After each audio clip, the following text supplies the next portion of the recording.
Assalomu alaykum.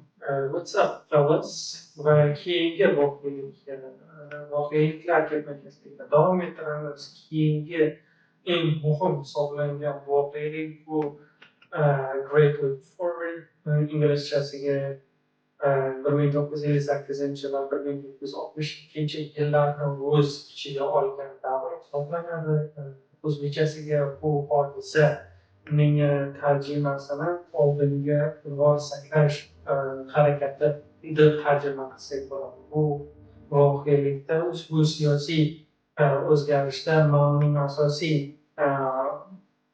g'oyasi bu sanoatlashtirishni olib kirish bo'lgan. Asosiy maqsadi bu Xitoyga sanoatlashtirish aynan juda ko'pchilik Deng Xiaoping davriga to'g'ri keladi deb hisoblaydi, lekin o'zi aslida birinchi sanoatlashtirish rejasini mavzudan olib kirgan. O'zining shu 1958 yildan 62 yilga olib kelgan.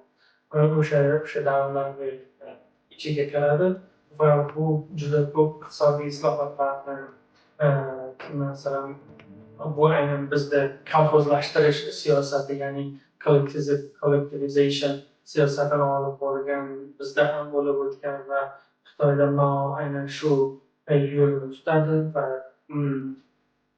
Xitoydagi juda ko'p qishloq xo'jaligidagi bo'ladi yoki ishlab chiqarish sanoatidagi bo'ladi. Mana shu kabi g'oyani olg'a suradi.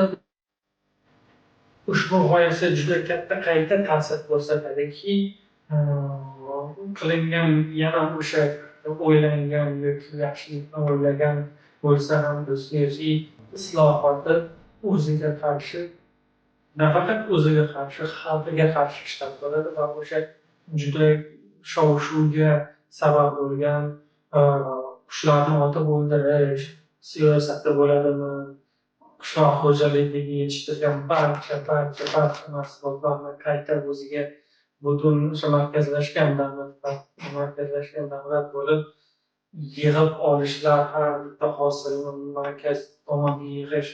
Shunda aholida hech qanday yegulik va hech qanday yeyish uchun mahsulot qolmagandan keyin katta ocharchilikka sabab bo'ladi va